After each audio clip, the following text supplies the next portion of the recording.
saat kita mengapresiasi karya gitu ya, itu tuh berarti kita memosisikan si karya tersebut itu berada antara setara atau lebih. Nggak mungkin atau nggak boleh kurang kalau menurut saya gitu. Si pengucap atau si yang berkomentar itu hanya masalah selera, tapi dia tahu nggak selera yang dia terbentuk sama dia tuh dari mana? Kalau cuma ya selera aja, that's it sampai di situ ya mungkin selesai. Tapi kalau dia tahu selera dia dibentuk Betul. Oleh apa? lihat Iya, dari betul. mana, itu kan jadi berbeda ceritanya. Iya, ya. iya.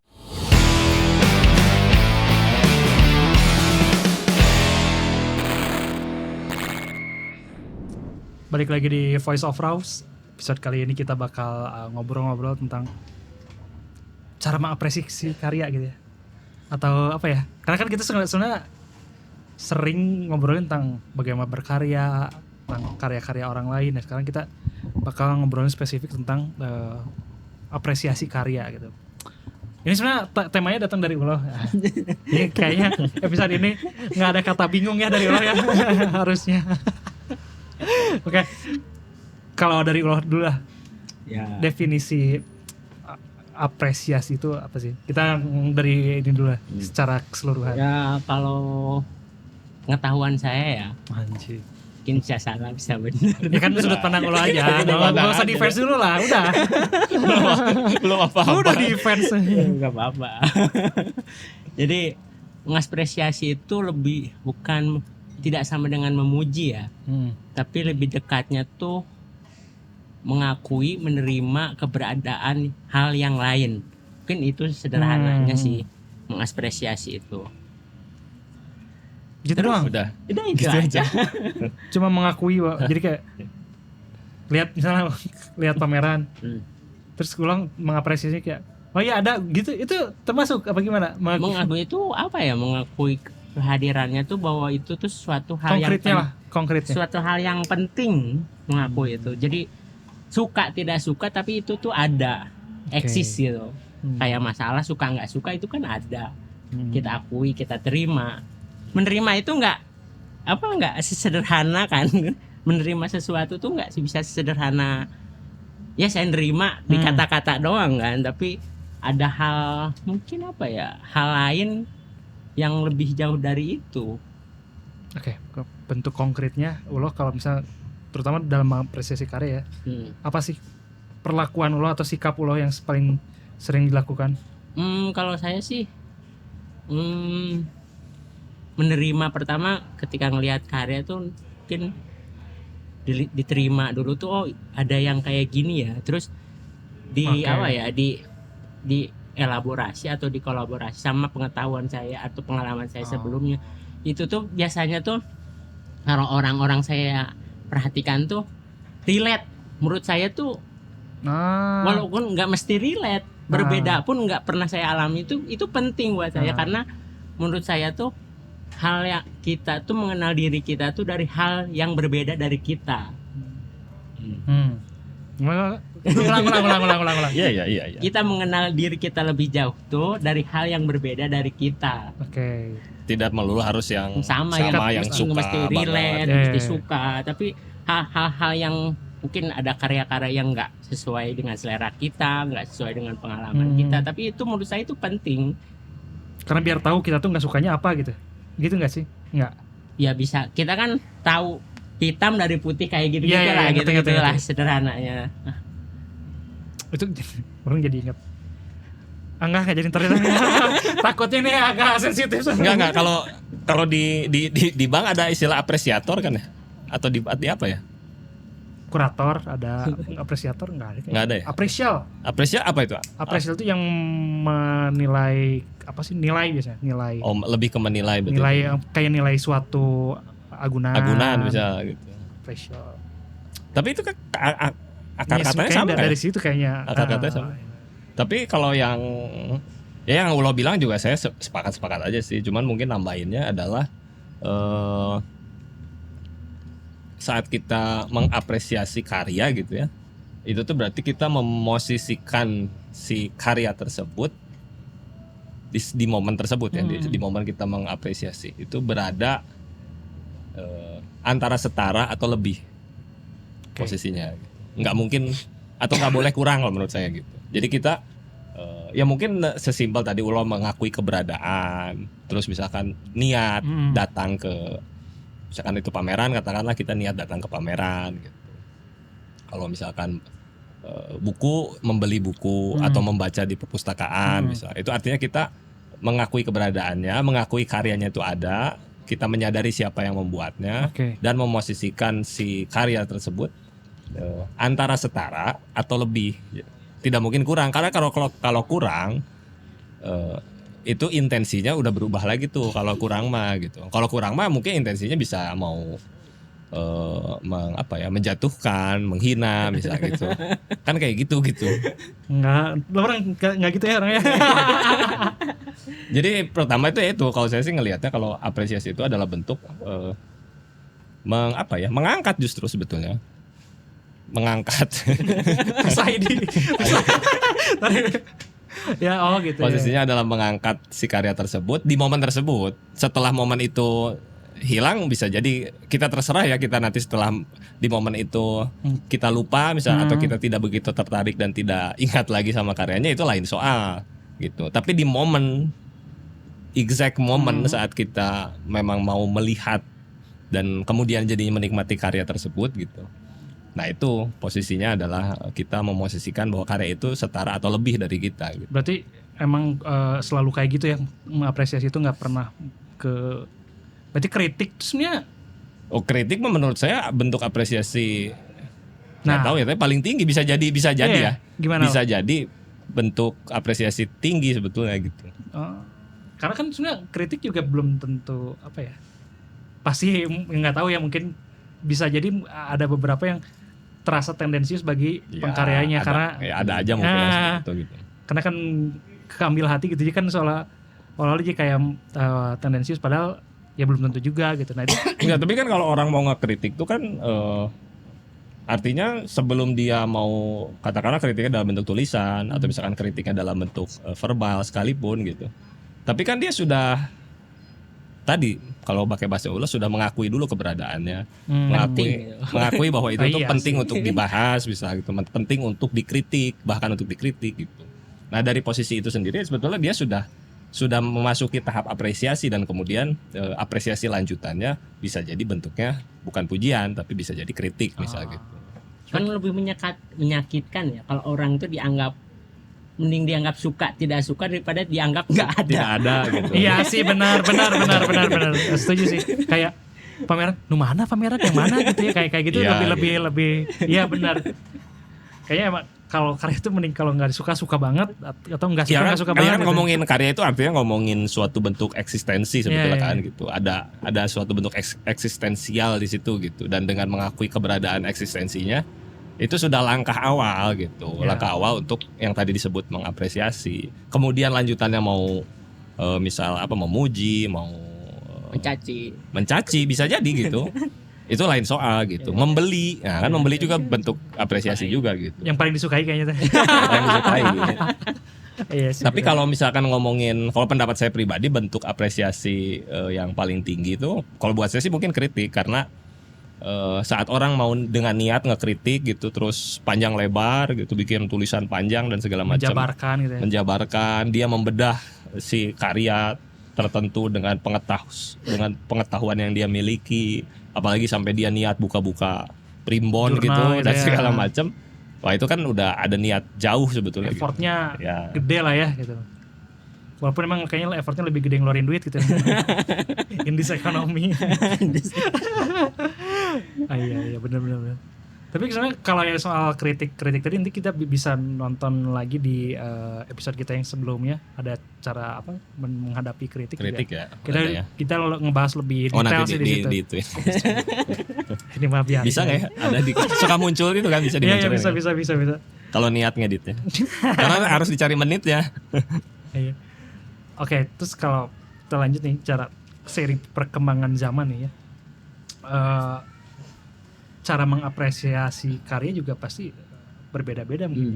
Nah kalau kayak sosmed lah, sekarang kita posting karya atau foto di sosmed, terus ada tombol likes, terus komen, itu masih bentuk apresiasi atau? Ya mungkin salah satunya masih bentuk apresiasi ya, apresiasi. Apresiasi. Tapi kan kalau dilihat tuh mungkin sekilas atau nggak tahu ya jauh atau enggak, ada pergeseran.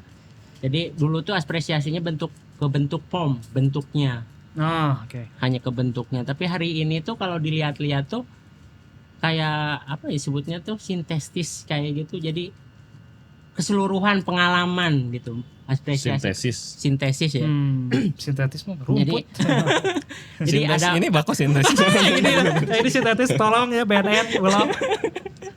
ada apa pengalaman panca indera, semua panca indera tuh mesti mengalami kayaknya. Kalau hari ini tuh kayak karya-karya hari ini tuh maupun dari pameran buku kan mesti ada tekstur si kertasnya, bentuk si bukunya, makan baunya.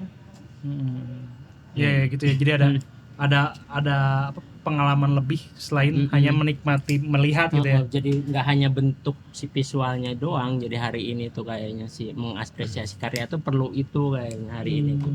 Cuman kalau ngomongin tadi apa pergeseran ya, ya sebetulnya dengan adanya media sosial, katakanlah Instagram misalnya gitu, sebetulnya Instagram itu sudah membuat suatu perubahan besar-besaran kalau menurut saya sih gitu. Perubahan besar-besaran,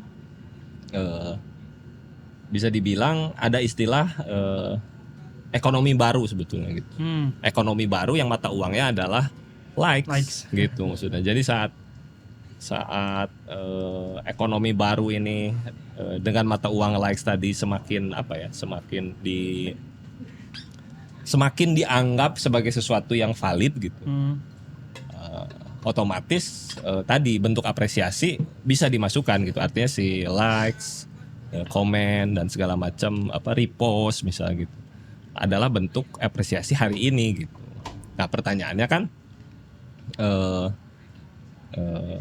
tentunya kalau ngomongin apresiasi kita bisa cari tadi gitu ya. Kalau saya bisa bilang misalkan kritik ada apresiasi tertinggi, artinya seolah-olah dari statement saya bahwa apresiasi itu semacam ada tingkatan sebetulnya gitu. Yang paling rendah adalah terlepas apakah sudah pernah ada yang mengkategorikan atau tidak gitu maksudnya. Tapi likes ini masuk iya gitu. Tapi sejauh apa sih apakah benar misalkan itu adalah dia suka gitu ya? Gitu. Kan bisa aja bukan, bisa aja misalnya karena teman, bisa aja karena respect gitu ya. Respect bisa jadi gitu. Terus bisa jadi memang asal kan cepat sekali ya kalau kita scrolling Instagram ngelihat like kayak gitu aja juga.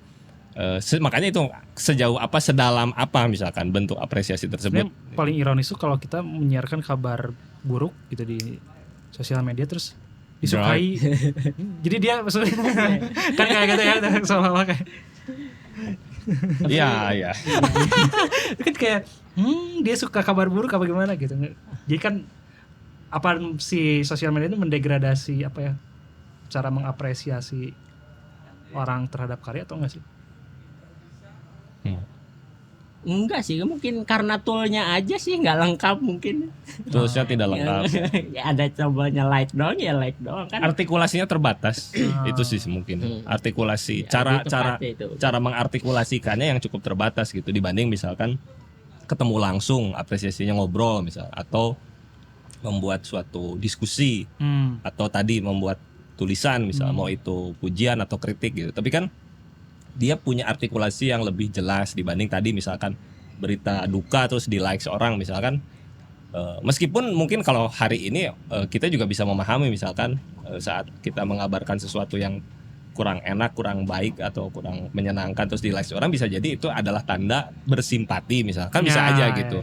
Itu interpretasinya bisa seperti itu gitu. Cuman kan tadi keterbatasan artikulasi tadi yang akhirnya kalau Arif sebut tadi ironi ada betulnya juga gitu. Cuman artinya kitanya juga yang harus lebih peka terhadap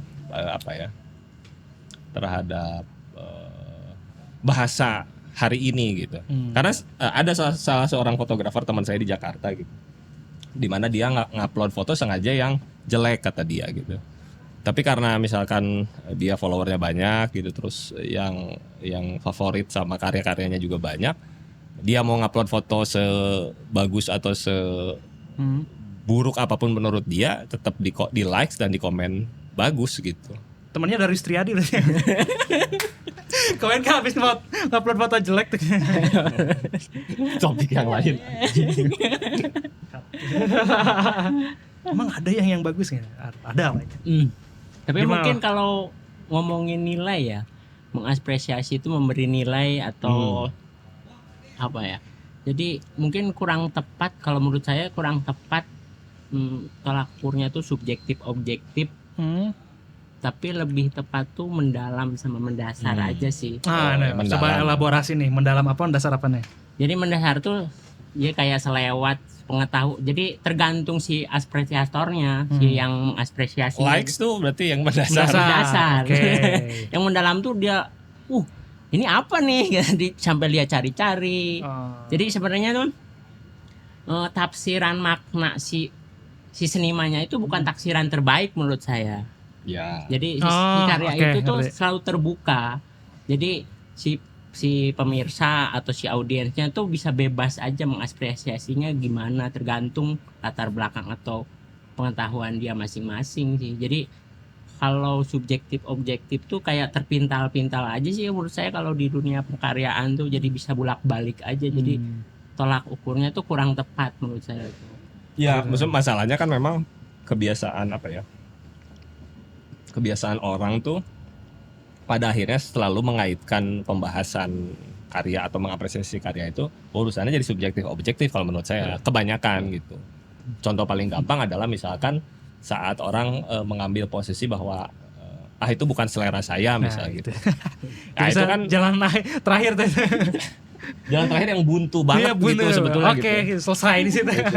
Kalau udah nggak ngomongin nggak selera, nggak ini, itu kan maksudnya kalau maksud lo, ya sepakat sih maksudnya bentuk apresiasi lanjutan itu adalah tadi mungkin kedalamannya yang justru digali, bukan misalkan cuman ada di bagian permukaan lalu sudah mental duluan dengan pembahasan selera bukan selera gitu dan segala macam. Tapi menurut saya ngomong selera juga nggak apa-apa sih, tapi agak berbeda. Jadi si pengucap atau si yang berkomentar itu hanya masalah selera, tapi dia tahu nggak selera yang dia terbentuk sama dia tuh dari mana.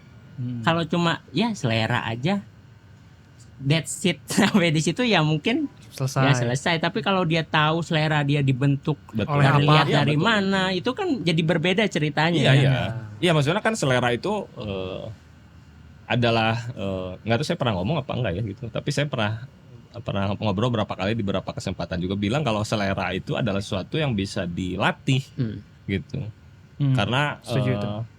David Hume pernah bilang standard of taste gitu. Dia bilang ada beberapa kriteria bagaimana bahwa selera standar sebuah taste gitu itu ada sesuatu yang bisa dilatih. Contoh paling gampang sekarang gini, misalkan saya yang katakanlah 15 tahun lalu itu hanya minum kopi saset misal gitu, dan hanya bisa menikmati itu gitu, kopi saset, kopi hitam dengan gula atau kopi susu dengan gula tapi dari saset gitu. Saya tidak nyoba kopi misalkan di Bandung kopi aroma, wah pahit nggak enak gitu. Nah tapi seiring berjalannya waktu gitu, selera saya terhadap kopi bisa berubah gitu, bisa terlepas apakah itu meningkat atau tidak, tapi saya bisa bilang selera saya meningkat karena misalkan dari tadinya hanya senang kopi saset, saya jadi senang kopi hitam yang pahit dan gosong misalnya gitu.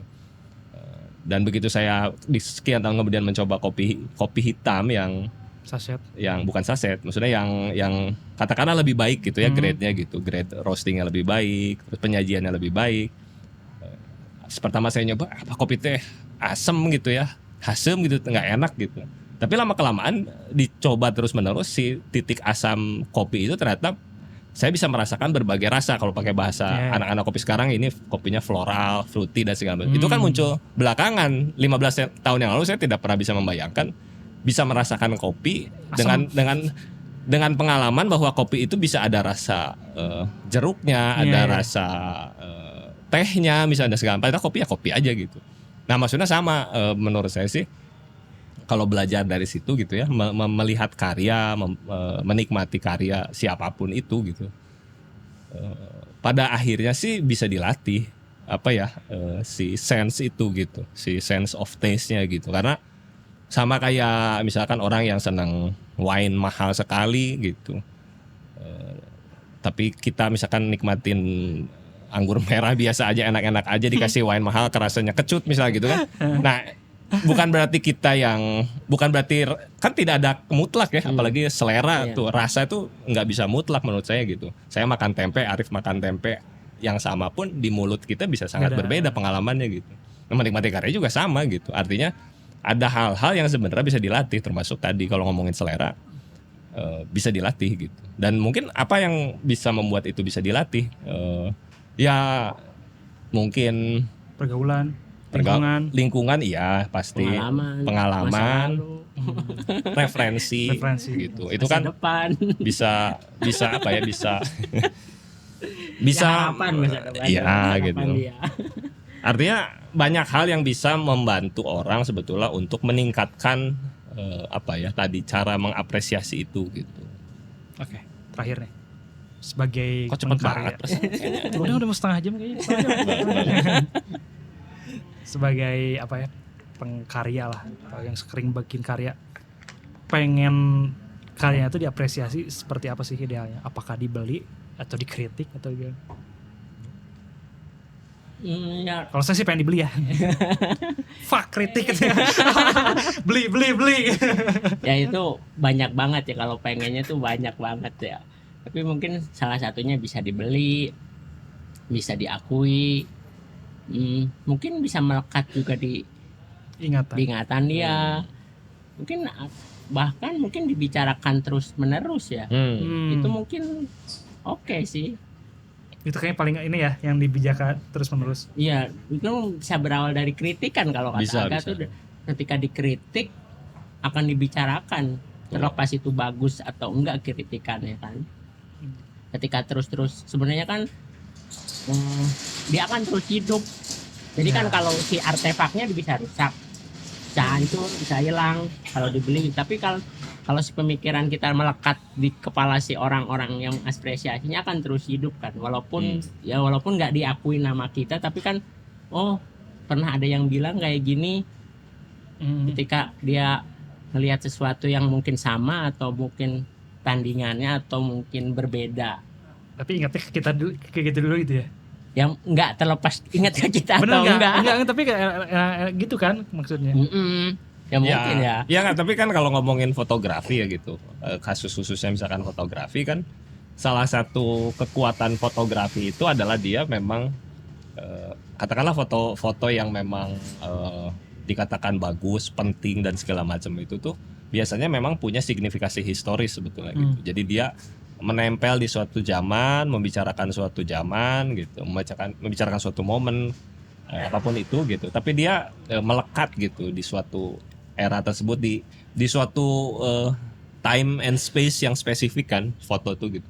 Nah, di saat dia melekat dan akhirnya saat orang mereferensikan suatu kejadian terhadap suatu hal terhadap foto itu terus menerus gitu. Nah, itu mungkin yang tadi Ulo bilang akan terus dibicarakan dan segala macam gitu. Karena memang kita juga kan nggak harus memiliki misalkan foto siapa ya?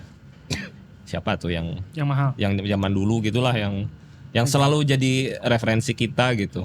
Siapapun itulah gitu. Asal ada. Asal Adams misalnya gitu. Saat orang membicarakan Yellowstone, keyword gitu ya, Yellowstone National Park, Amerika, fotografer, pasti Ansel Adams yang muncul duluan gitu. Terlepas sekarang mungkin banyak banget yang motret di sana gitu. Nah, cuman kan signifikasi itu yang akhirnya jadi apa ya? Jadi poin pentingnya gitu. Tapi kalau ngomongin misalkan apresiasi seperti apa, kalau saya pribadi mah ya dibeli sih. Itu dulu lah. Ini ekonomi mah ya. Dibeli gitu. Ya realistis ya. Realistisnya dibeli gitu. Dibeli Syukur-syukur dulu, gitu, dibeli ya. dulu. Udah dibeli mau dikritik monggo gitu mah. Mau jadi diskusi sepanjang masa silakan gitu. Tapi dibeli dulu gitu. Maksudnya karya, katakanlah karya siapa coba, karya Andreas Gursky misal gitu, yang 1990 Sandipticon atau yang Rain 2 gitu. Itu kan terus dibicarakan salah satu poinnya karena dibeli dengan harga yang Mahal. sangat mahal salah satunya ya gitu. Benar. Terlepas dari apa konteks atau konten yang ada di dalamnya gitu. Tapi kan salah satunya bisa dibicarakan karena harganya juga gitu, atau karyanya Richard Prince bisa gitu. Siapapun lah. Pertanyaannya, kenapa yang mau ngebeli mahal itu? Mungkin itu tuh Alasannya. pemicunya. Si pembeli yang berani beli mahal itu kenapa kan itu bisa jadi satu Cuci uang, apresiasi. cuci uang nggak sih? Cuci uang. Ya, itu jawaban yang terlalu mudah gitu. Maksudnya nggak selalu. Mungkin ada lah gitu, maksudnya gitu. Nggak tahu saya mau gitu, tapi mungkin aja ada gitu. Cuman kan biasanya karya yang kalaupun itu bisa jadi mahal sekali pasti punya signifikasinya gitu, signifikasi historis, signifikasi baik itu mungkin historis ke dunia atau historis ke mediumnya sendiri, misalnya ke medium fotografinya sendiri gitu. Cuman ya itu tadi kalau ngomongin membeli gitu kan, kadang orang tuh ngebayangin, kadang orang tuh sulit membayangkan memang kalau misalkan bentuk apresiasi dengan membeli itu sulit membayangkan, apalagi misalkan karya fotografi yang yang print gitu ya dan segala macam kan, itu kan masih kita sendiri sebagai pengkarya, mungkin kita juga kadang sebagai edukator dan segala macam pun masih harus terus mengkampanyekan atau mengedukasi bahwa apa sih pentingnya membeli karya misalnya gitu. Itu juga kan sesuatu yang jarang dibahas menurut saya Maya gitu. Saat orang ngomongin metode berkarya seperti ini gitu, workshop untuk membuat apa tapi kan kayaknya kok jarang gitu yang ngebahas kenapa sih, apa sih pentingnya gitu membeli karya itu berarti membeli apa sih gitu, membeli karya itu artinya memiliki apa sih gitu. Nah itu mungkin saya ada teringat ya, salah satunya mungkin mengapresiasi itu adalah salah satu bentuk pendidikan karakter. Kebarak ya. Sekarang kan kebarak ya. Jadi kalau bukan cerminannya dunia barat dari sejak kecil, mungkin dari TK udah dibentuk atau dididik ya, dikenalkan lah ke museum, ke galeri untuk ya tadi mengapresiasi karya. Di situ tuh si anak-anaknya akan tahu, oh ada hal lain dari di luar diri dia. Itu kan salah satu pendidikan karakter ya. Jadi dia tuh nggak kaku, nggak cuma hitam putih benar salah, tapi ada hal-hal lain yang perlu kita tahu ketika kita menghadapi kehidupan. Jadi nggak terlalu kaku. Jadi kalau kenapa kita pertanyaan mesti membeli ya, kalau patokannya membeli sebuah karya. Ketika kalau ini pengalaman saya ketika saya membeli sebuah karya hari-hari ini atau 3 tahun belakangan tuh, saya suka pemikiran si orang itu atau isi kepalanya. Nggak mungkin saya beli kepalanya kan. Nah, jadi beli karyanya. Itu kan salah satu pendidikan karakter menurut saya. Jadi menghargai pemikiran orang, menghargai perbedaan, kayak gitu-gitulah. Ya benar sih, benar. Tapi kalau benar, maksudnya kalau ngelihat misalkan cara kita belajar seni dari kecil gitu kan. Kalau misalkan orang tua memang tidak punya ketertarikan yang sama misalkan terhadap seni, otomatis kan bebannya dijatuhkan semua ke institusi pendidikan kan, ke sekolahan misalnya. Ya coba aja belajar kesenian di sekolahan, apakah kita diajarkan untuk secara eksplisit gitu ya, mengajarkan untuk tadi menikmati karya seni yang ada di galeri, di museum, kan kayaknya enggak deh gitu. Malah disuruh ngegambar aja gitu. Ke museum paling studi tour. Sekarang tapi nggak boleh studi tour juga. Studi itu nggak sok. Enggak, maksudnya kalaupun ada studi tour misalnya, apakah nggak tahu ya. Saya mah waktu kecil tidak pernah merasakan studi tour dari sekolahan ke museum atau galeri seni gitu. Kalau ke museum sejarah pernah. Gitu mah iya gitu. Tapi kalau ke museum yang ada hubungannya dengan seni gitu, galeri gitu, saya sih nggak pernah waktu kecil. Nggak tahu kalau pendidikan zaman sekarang. Harapan saya sih generasi anak-anak kita mah ada gitu ya si institusi pendidikan itu untuk lebih ngeh ke sana gitu. Waktu saya kecil mah nggak ada gitu yang gitu-gitu. Apalagi hari ini ya banyak alternatif, nggak mesti ke galeri. Betul. Jadi ada di ruang-ruang publik hari ini tuh kan. Iya. Iya, setuju benar loh. Pendidikan karakter melalui apresiasi seni. Coba dibikin proposalnya nanti kita ajukan. Daripada kebarak gitu. Oke, teman-teman, sekian untuk episode kali ini. Kesimpulannya silakan simpulkan sendiri. Sampai jumpa di lain kesempatan. Bye.